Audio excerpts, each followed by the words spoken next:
My Hero Academia. My Hero Academia. Hey, guess what? We're reviewing My Hero Academia now. It's happening.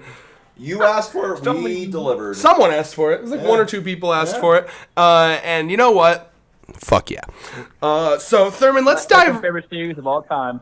Manga series of all time. Shit. Let's dive right into... So something I want to address first is, I'm sure a lot of people know that there was some Twitter controversy about people being mad that Endeavor was getting a redemption arc, and they were worried that that Todoroki would forgive him too fast, and it would be like... Because you know how, oh my god, he's going to normalize child abuse. First of all, it's a fictional series, so shut the fuck up. Second of all, your worries were completely unfounded because I think that it was handled fucking phenomenally in this chapter. The conversations that they have with it's funny that the dude's name is like straight up Natsu. So I keep thinking of Natsu from Fairy Tail, but the Natsu guy and Todoroki and the family drama that's happening, it's really real. I love it. I love because Todoroki, I feel like Todoroki's acting in the same way that I would be acting in this scenario where it's like, I'm willing to give you a chance, but if you think I'm forgetting everything you did, ain't gonna happen. I'm willing to see if you can prove to me that you really, really want to change, and I like that. It's ironic because it's ironic too because there's a meme going around now that the bottom panel. Which bottom? Bunny girl. When Todoroki's slurping the. Well, that happened fast. No, that was great, dude. It's like and can we just appreciate the fucking nice scar you got there, bitch? Like, and then the scar he has because of the fucking mental abuse to his mother. Bro, it's so good. Like, that scar, does it hurt, bitch? Does it hurt? I'm ready to see so many animations to make fun of that part. Speaking of the scar, it's a cool ass looking scar. Like let's just get that out of the way right now. That's a sexy scar. It's funny too because Endeavor can't say anything back to that.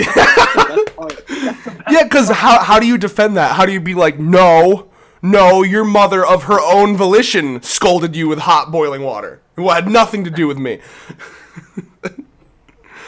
Oh God. But yeah, it's really funny. Now, see, because I love this part where Natsu's like, dude, I didn't even know Todoroki's or Shuto's favorite food until now. I knew nothing about him. And then it flashes back to the part, which was a super long time ago, where he's like, you're above them, don't even look at them. So he literally kept them separate. And so, like, his brothers and sisters know almost nothing about him until recently when he's finally started to hang out with them. So, like, it's fucked up. And I love that this Natsu kid, not Natsu, I've seen his name spelled many different ways, but it looks like the sister calls him Natsu. And I love that this Natsu kid is like, fuck you, dude. Like, bro, you can't just walk back in and, because forgiveness doesn't happen immediately. And, that's a lesson that Ruby Volume 5 could be taught. I don't know if you remember, I fucking hated when Ilya was just forgiven immediately. Yeah. Like, all you did was burn our fucking house down and try to kill my parents, but forgiven. Whatever. Forgiven!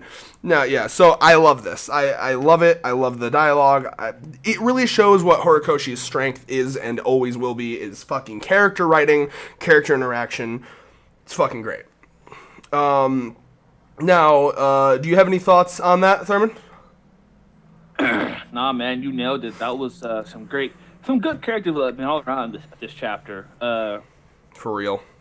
Now, go ahead. I'm interested to see more from Natsu because he seems like an interesting character. Yeah, I see. He's one of the, because I bet you that chapter way back when we saw Endeavor looking at the other children, and he was like, "It's Todoroki, ignore them," right? I bet you he was one of the kids down there.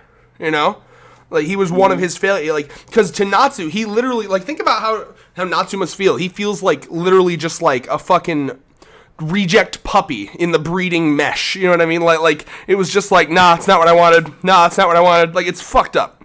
Now, here's what I wanted to... what I want to talk about too is because again, Horikoshi's so good at writing shit that would totally happen in real life too. Like when we had Gentle Criminal and it was like about like YouTubers and stuff, like that felt really real. And this, I love how this kid who was like, "Can't you see?" became a fucking like meme or a viral sensation. Like I love that. Like it's almost like like that little kid was like a reminder of like the faith that we should have in heroes. And I like that because if you remember, the League of Villains, their goal, their motivation is to cause distrust in the hero society, and you see both sides of this. I love these parts where it's like, oh man, and this is what the fandom is saying too, like, oh man, if he can't even beat that Nomu thing, like, fuck, we're screwed. And you see anxiety and stress rising up, but that little kid is like the last thread of like, what are you guys fucking talking about? Keep having faith in heroes, otherwise, you know what I mean? Like, and I love that he's like a meme now. He's a viral sensation. He's got fucking t-shirts. It's really fun. Meme culture is alive and well. Can't you see? Like the t-shirt that threw me the fuck off. I was like, what? I had to read that. At first, he was doing some John Cena shit. Like, we can't see Kun. That's not, but I misread that. That's how speed taking over.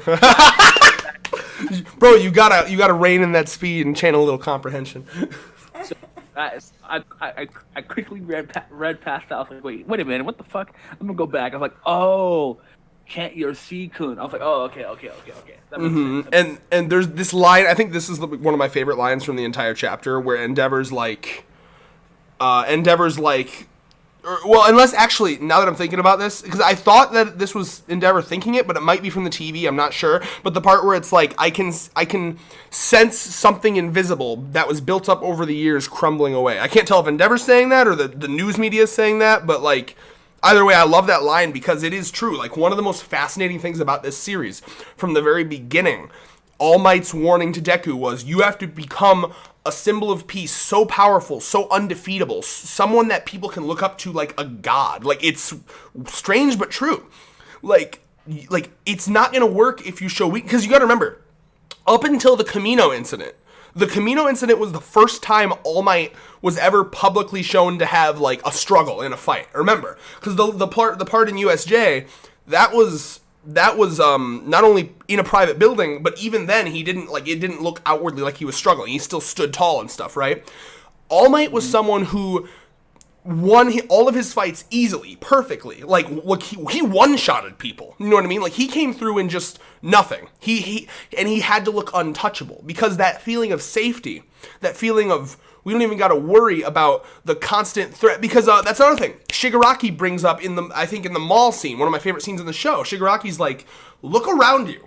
Look, everyone here has a fucking quirk, or at least most of the people do, and no one panics. That would be like if everyone in this mall had a fucking loaded bazooka in their pocket, but no one cares. No one panics. Why? It's because of the symbol of peace. It's because of heroes. Because if at any moment someone that wants to attack the mall could use a quirk, they have the power of a fucking bazooka in their hand. You know what I mean? Like, metaphorically, of course.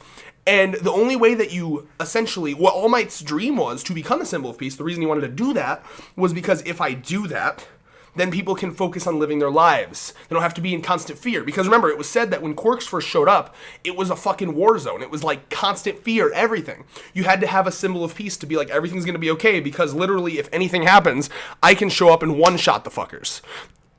But that doesn't work if it's someone who, yes, wins, like Endeavor won, but he struggled. He was heavily injured. That, it does not provide nearly the safety security that someone one-shotting does. You know what I mean? So that's why this is a big deal. Endeavor is nowhere close to as powerful as All Might, and never will be. And that's kind of why, yes, he won, but the thing is, it's not going to provide nearly the security, because people will be like, well, look how hard he had to fight.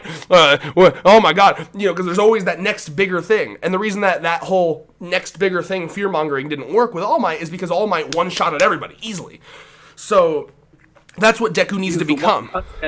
Yeah, and that's what Deku needed to become. And that's what he still needs to become. Deku literally does not have much time left. Endeavor's gonna hold the fucking fort as long as he can, but Deku needs to get there. And I think that might lead into this dream that Deku's having at the end of the chapter here, because I think that the All for One, like, you know, because obviously that's the past All for One members, and I think that they might be coming in to tell him, like, you have to, it's time, you have to hurry. You know what I mean? Like you have to get up there quick. Like, you don't have much time at all.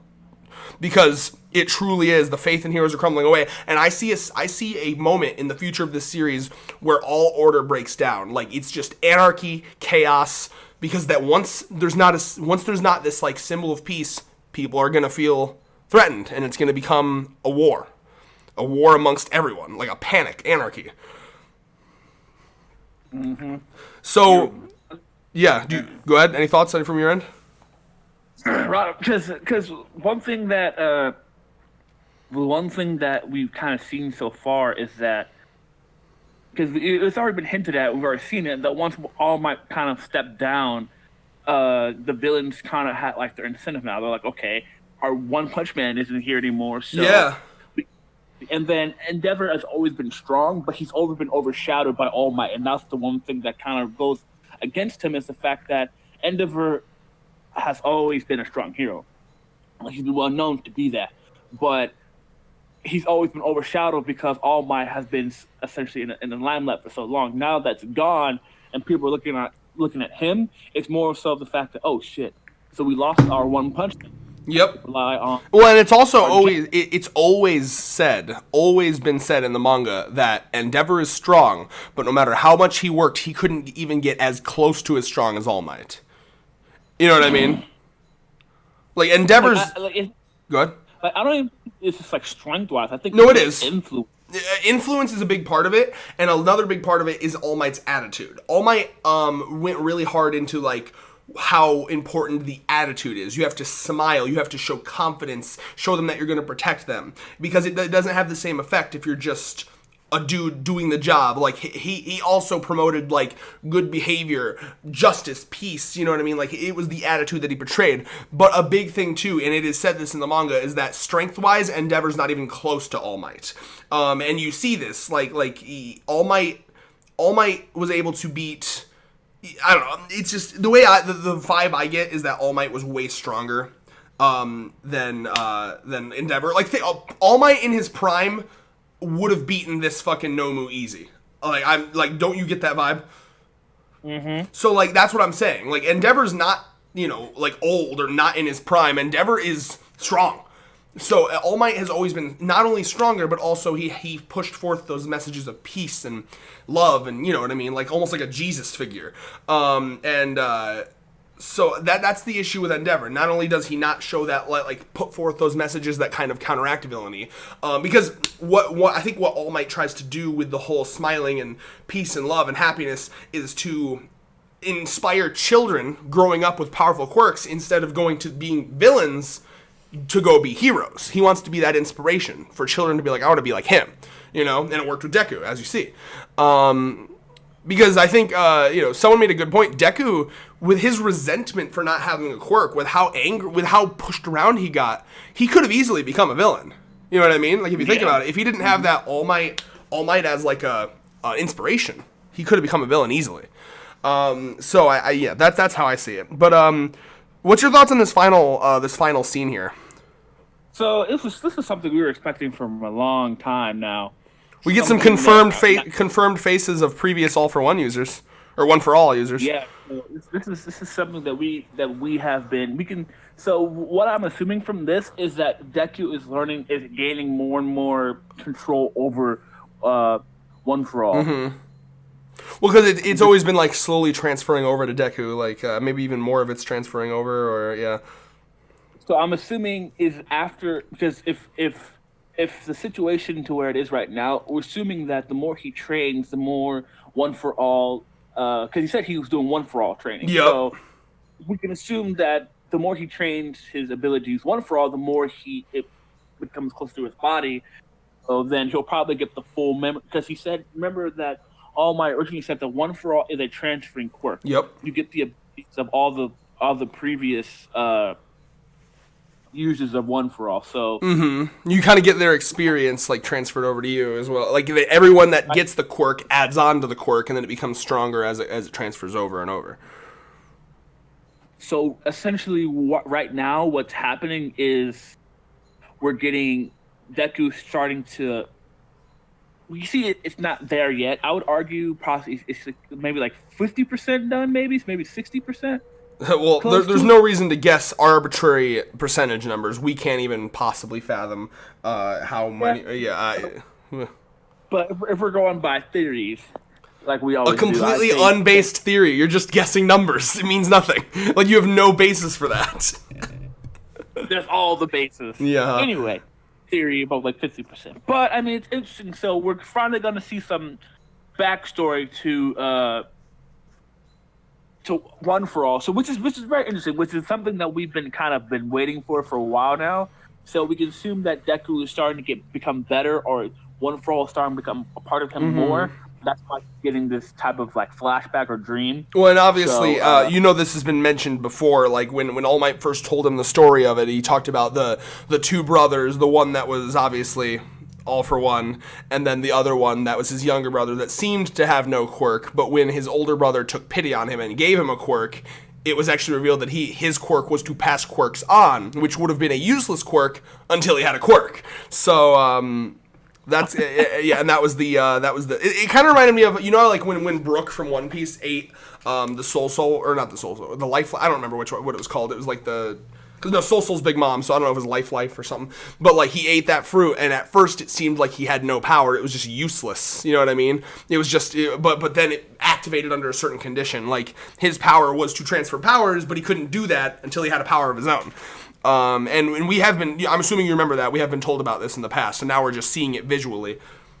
Yeah. Which is exciting. I'm actually hoping that we kind of continue this Deku dream sequence in the next chapter, where we actually kind of see maybe a bit more information on how that went down and stuff like that, and maybe it'll help him realize something about All for One. I'm not sure. It'll be interesting. It's cool to see more of All for One as well, because he was a fascinating villain.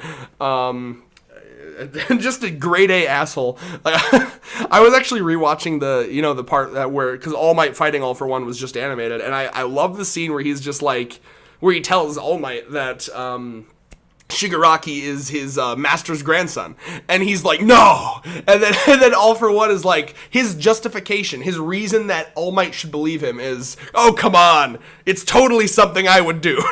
Like his whole justification is, I am that kind of an asshole, like I'd do it. Like I thought that line was really funny. So yeah, I mean, it's gonna be interesting, and also just as a side note, I love the effect over Deku. That's a cool looking effect. Yeah, I agree. But yeah, I mean, predictions. Oh yeah, one last thing we should talk about is the Hawks stuff.